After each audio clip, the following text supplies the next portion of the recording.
afternoon to everyone. Ashwini, he spoke about the spend and one of the major categories.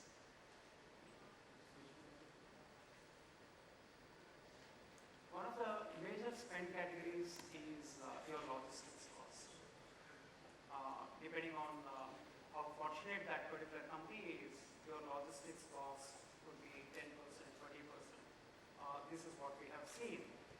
And today there are quite a lot of initiatives by the government. Today there are a lot of initiatives by the government. You have the Sagarmalas, Bharatmalas, and so on.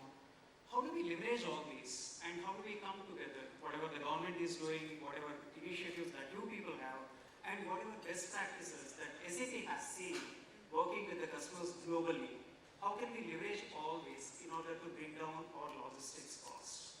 And what is the kind of transformation that we can attempt in the area of logistics? So that's what I'm going to attempt along with my colleagues. We have Gaurav, who is going to talk about the bulk transportation, and then we also have our friends from JSL, who are also going to talk about their how they have carried out their journey. So one is the one that is weighing on the top of the minds of all of us is how do we increase the share of rail and ocean in our logistics? Again, depending on whether we have the inland or the port base or whatever, one may focus more on the rail, or one may focus on a mix of both rail as well as ocean. And each one of them has its own idiosyncrasies, so to speak. Then the second one, in fact, I think a week ago I was part of another logistics conference, and they were talking about how to make this logistics not as a cost center, but as a revenue enabler. Today, when we look at the thinking, it is more of evacuation-oriented logistics. Yeah, it's there, my plants have to be evacuated somehow, and then there is a pressure on the logistics to keep moving the goods. From there, like if you look at the Amazons of the world, etc., where they charge a premium for that extra service level that is provided. And let me tell you, software-wise, technology-wise, best practices-wise, all this is possible. It's just that change in the thinking is needed. Yeah, I need to serve my customers, and it's just not about the logistics cost. Maybe you will charge a premium, or maybe you will introduce some of these supply chain innovations. I think Ashwini also spoke about the JIT and the GIS. So it is possible for you to bring in all this logistics excellence. Then the third one is, we have seen like many of you float your requirements. Sometimes we come to you, we do what we call as the discoveries or whatever. At the back of the mind, one of the things that is expected from the logistics is, can we measure the logistics cost more accurately so that I am able to decide who is a more profitable customer and who is a less profitable customer. Now, it's not an easy task, right? Like if you look at your logistics in isolation, possibly it's some optimizer, you get quite a few of them in the market. Then in isolation, you are just solving the problem in a very narrow way.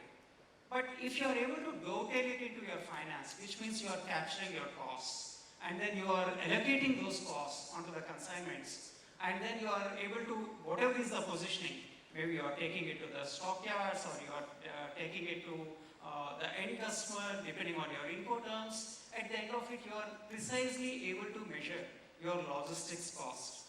And that will tell you what is your NSR or net cement realization, whatever you people keep talking about. And that's the reason why logistics and finance. I will also talk about what are the other integrations that are required. So the good thing about from SAP, you know, for each of the movement types, you don't have to go to a different solution provider. Whatever is your way of transportation, it could be by truck, it could be by rail, it could be by road and then rail and then road. It could be your inbound, it could be your outbound, it could be whatever kind of Incoterms that you can visualize. Whatever it is, SAP can be your one-stop shop for all kinds of movements that you see, including your interfaces with, maybe you want to integrate with the boards, or you want to integrate with the other service partners or whatever. The second one is evacuation versus the service-oriented logistics. In very few organizations, we see this conversation saying that, hey, I have my customer priorities, and I have my customers whom I want to serve differently, which means the moment he asks, I'm going to supply the material to him on that particular day. And that requires a very tight integration between your sales function and your logistics function, which means the sales is not picking up the phone. Yeah, we all experience, right? The sales escalation. Yeah, I want the material today. The logistics guy, I don't want to deal with this particular sales leader or whatever. We all face that. We don't want that. What we want is, in a very systematic way, whatever priorities that Mr. Sales you have, let it come through the system and the logistics will keep on executing. Because at some particular point of time, maybe it could be your month end, it could be your quarter end, or whatever it is, there is a bandwidth limitation for the whatever is the delivery organization. It could be the logistics, it could be the supply chain or whatever. Which means we want that integration. Today, integration, everybody in the market talks about, oh, integration, we have the APIs, just tell me the APIs and I will do it. No, APIs is just a technical part of the integration. There is a process angle to it. And that process angle, without you giving it as a requirement, you expect it from that application. And that's what is available here. So that's what we are saying. How do we shift this mentality from evacuation-oriented logistics to a service-oriented logistics, where they will call you saying that, hey, your service level is something like Amazon. I don't mind paying premium for the logistics, but please do ship it to me on time. That's the kind of differentiation that you can bring in. The third one is, this is what we are talking about. The kind of cross-functional flows. I will not use the word integration because in the market, everybody talks about integration. Anyone who has APIs, anyone who has a technology platform, believe that they can do the integration. That's not what we are talking about. There are interdependencies between the logistics and the finance, which means the costs that are captured have to be devolved. Either I inventorize it, or maybe I pass it on to the customer by using, depending on the kind of incoterms that I have. And then my profitability calculations are more accurate. That's what we call as the logistics plus finance. And logistics plus supply chain planning. When you run the supply chain planning, you run the optimizers. There are, again, quite a few of them. And one parameter that you use there is the cost, the transportation cost. Where does it come from? It does not come from some thin air. It comes only when you have that robust way of capturing your logistics costs. And that's what we are calling about logistics plus supply chain planning. Then you have the logistics plus sales, which I have already talked about, based on the priorities that are set. Maybe it is the required delivery date for the customer, based on which if I am able to supply, that's what we are calling it as the superior service level based logistics. So I will stop here and I will hand it over to my colleague, and he is going to talk about the bulk logistics part of it. And then subsequently we have one of our customers who will talk about how they have gone with the transportation journey, and which will cover all the remaining transportation types. Thank you. Thanks, Girikanth. Thanks for laying the stone on what we're going to discuss. It's easy to say that you manage your logistics, and what we are seeing with most of our customers is bulk raw material management. So what we will take you through today, how do we do it? Yeah. So let me just lay a scene out here. We have a plot here. So the plot says that we're talking about coal as one of the examples. It could be any bulk raw material, could be ore or anything else. Yeah. So what we're talking is that you have your plant giving a consumption plan to the bulk raw material planner. And if you can hear me, do let me know. I don't know whether the mic is going in and out. Okay, good. Thanks. So you have a coal demand planning. We've used a coal example. Your plant gives a consumption plan. And based on the consumption plan, your raw material planner would sit down with some other people to find out how you can get that coal in. Once you have that, let's say you plan to, get it through one of your long-term contracts. You need to do a cargo planning and you need to do a marine planning, right? You need to get a vessel in. You might have a vessel, or you might have to spot charter or void charter one, right? So you need to have a chartering in place. Once you have chartered a vessel, you need to also look at the chartering process that we've seen has a lot of negotiation, which is not digitized. It's over the mail, it's over the phone call, yeah?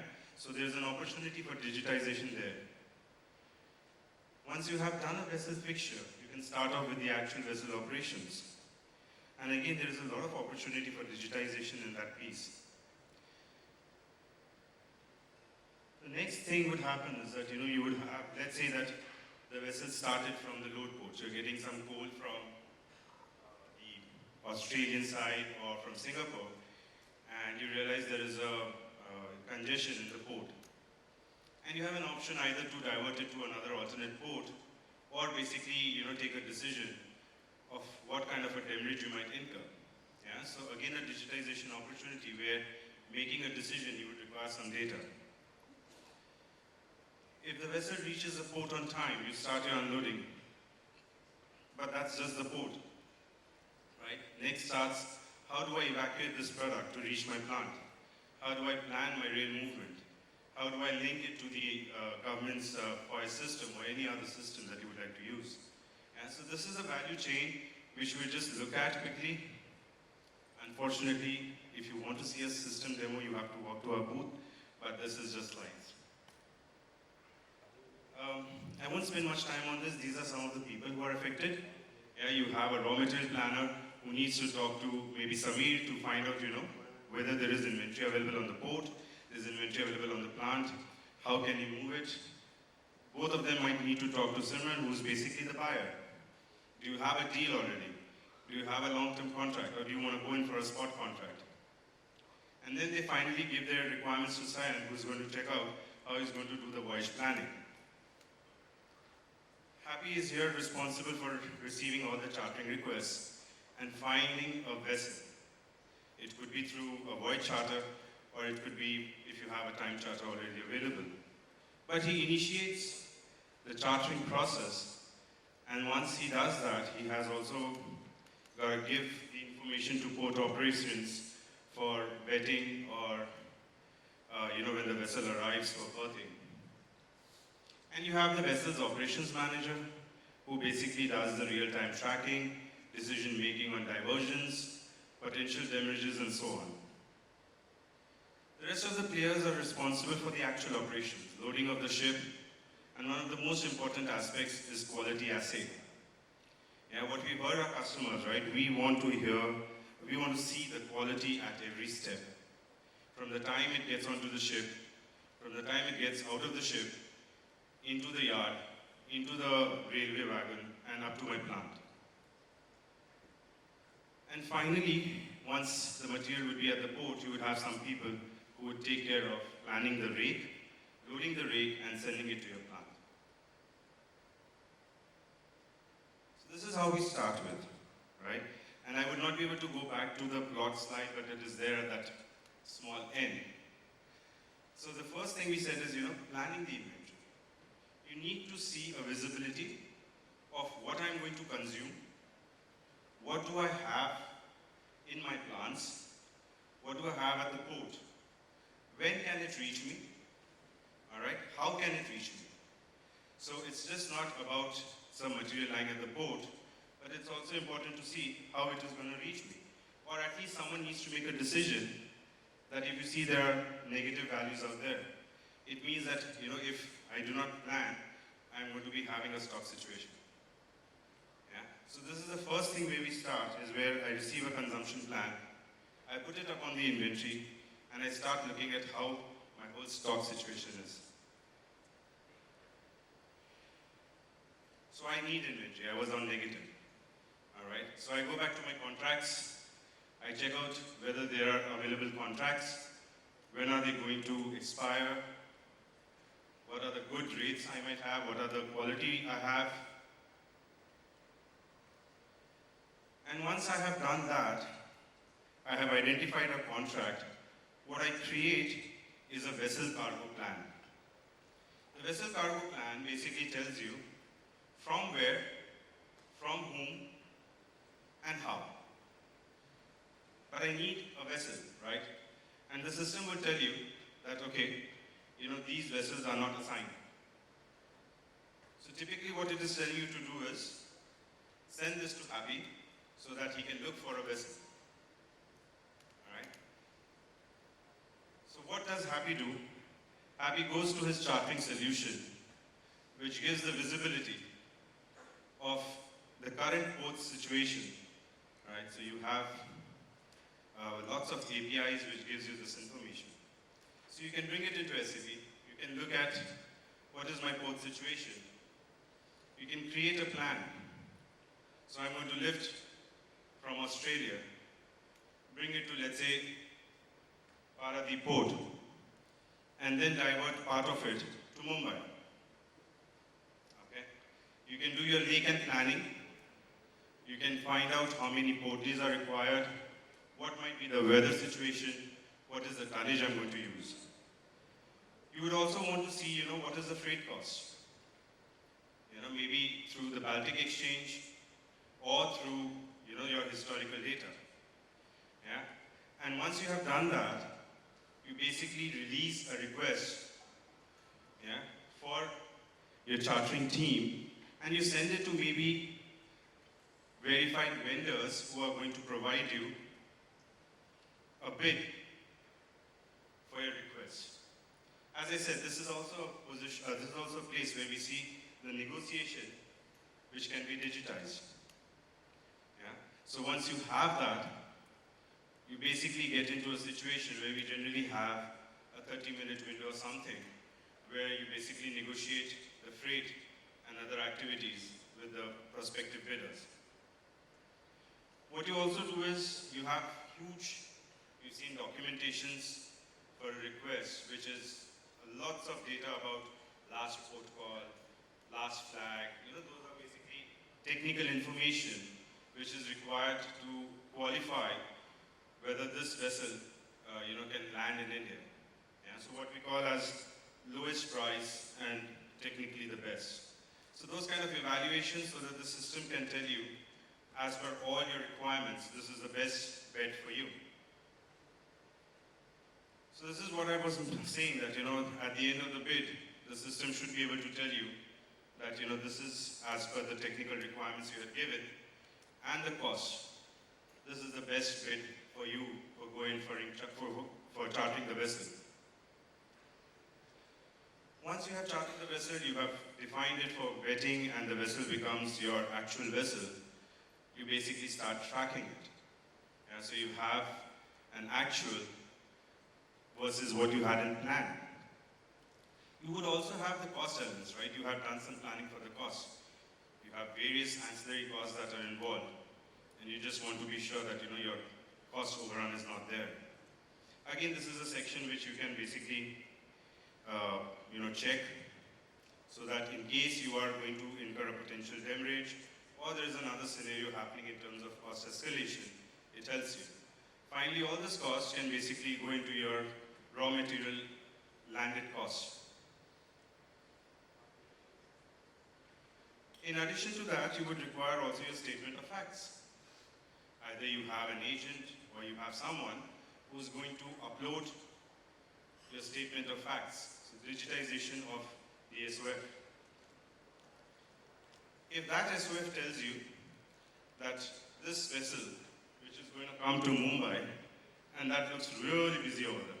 You see the Mumbai port? So the system should tell you that you might incur a potential demurrage or a delay, and the better idea is to divert it maybe to another of your locations. And once you have that piece, the most important piece, as I told you, for let's say for coal or for any other raw material, is the quality. Quality at every step, starting from your loading location to the vessel, from the vessel to the port, from the port to the yard and other places. And if the quality is good, the final recording of the volumes or the quantities which get unloaded at the port and which is now ready for the rate planner to evacuate to your plants. As I said again, right? How and where. So, just having the whole rake track is not going to help, right? We need to know what goes into each wagon or have quality for each wagon. Yeah? So, this is what we say is basically, this is what we say is the end-to-end value chain for the inbound logistics, where you're basically making a conscious decision of digitizing those points which may become a cost element for you. Yeah? It could be your landed cost, it could be your unplanned costs. Yeah? Visibility of where your vessel is, visibility of how your rakes are going to move, when you're going to receive material, making sure that you don't have stockout situation, making sure your consumption plan is well understood by your material planners and so on. Any questions? A couple of questions. Maybe my first is about in terms of differences, right?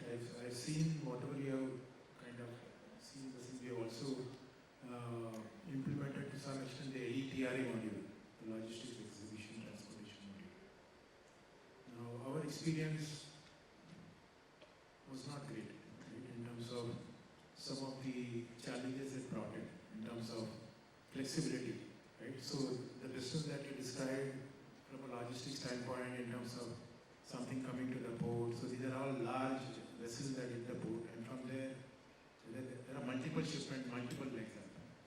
And sometimes even the vendors are, especially the handlers, while you may know the raw material supply coming in from a vendor, that's not going to drastically vary. But the operations part of it, the transporters, and then the second leg in terms of the number of agents involved, sometimes it could go through trucks, sometimes it could go through barges and all that. So we saw challenges, multiple challenges during the erstwhile LETRA, right, in terms of inventorization. There was no landed cost report available as a standard, right?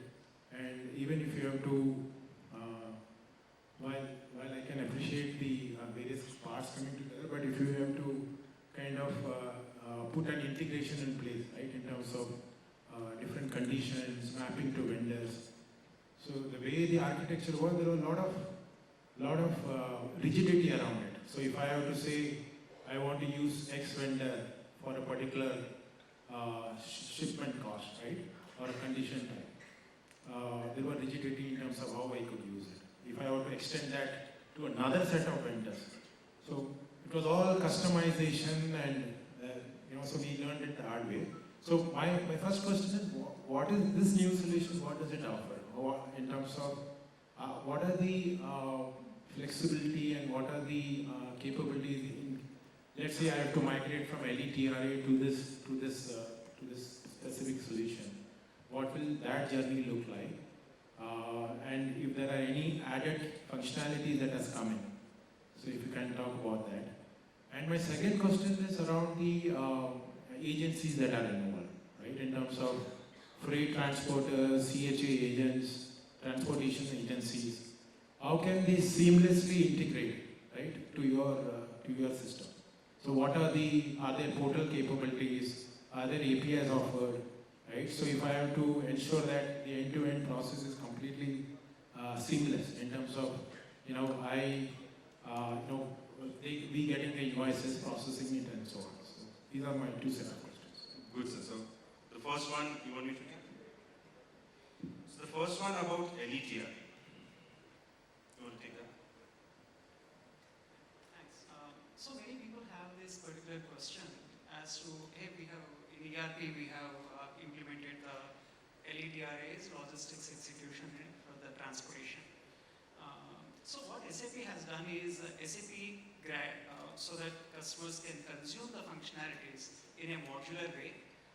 Certain basic functionalities are given to start the journey in terms of the logistics sophistication. in the basic ERP itself. As the complexity grows, no, I want to bring in more means of transport. I want to bring in my bulk shipping. I want to bring in, I want to plan. So then the advanced modules are brought in. For example, the transportation management, and the other one that we are talking about for the bulk shipping, it is the traders and schedulers workbench. Then, in general, the business process complexity also grew. Now I want to bring in all the CHS, I want to bring in the external visibility, I want to bring in the visibility from the port, I want to bring in the visibility from the customs. So then SAP has come up with another module called the logistics business network, the global track and trace. So using these different components, depending on the specific context of the customer, you can always start your journey with a very basic, whatever is available in your ERP, and then keep adding in a modular way, so that to your growing needs, you can reach the next level of maturity. So that's how you have to visualize the roadmap. Not everything is available in the basic ERP. And actually, that is a connection to your next question, that what is available as a functionality, right? So if you just, 1 second to what Giri was trying to say, any TRA, all our customers, whether he's a oil and gas customer, metal mining customer, even who is selling milk, any TRA is a heart for performing a transaction. But your business, for each line of business, for each kind of business is different. Yeah, I mean the way you're going to get oil, or the way you're going to get ore, or the way you're going to get, transport milk in one of the biggest, in Gujarat, in trucks, is not going to be the same. The kind of planning, the kind of complexity, the kind of logistics is not going to be the same. So any TRA is still the heart of everything. Yeah, but the peripheral systems, which basically brings in business flavor, as Giri said, comes in with add-on modules. So what does these add-on modules bring? They bring in your planning. Planning in terms of a 120-day plan. Okay? What do I need for making sure that I have a consumption plan from my plant? I am able to fulfill that. Yeah? I don't want to have an inventory standing in my yard for 25 days. I can't support it, right? I'm having coal, it's going to have environmental effect, it's going to degrade. And so how can I make sure that I can have optimal inventory, keeping into consideration what are my transportation channels? It's truck, it's rake, it's anything else, right? I mean, it's a coastal movement for a ship. So you have that planning in place. System basically is going to tell you, the things like tracking. How are you going to track your vessels? How are you going to track what you have planned? But I understand, right? I mean, I have worked with your case, and I thought you have a very complex planning that is there. Yeah? But it totally depends upon how do we break that down, because at the end of the day, there is a manual logic to it. If you can do it on an Excel sheet, there is definitely some manual logic you have to it. Yeah? And what we are trying to do is, as we go ahead, we're trying to optimize that logic that comes into SAP. Yes, it is not 100% there, because again, every industry has a different way of handling it. But yes, there is at least a base coming in where you can bring it that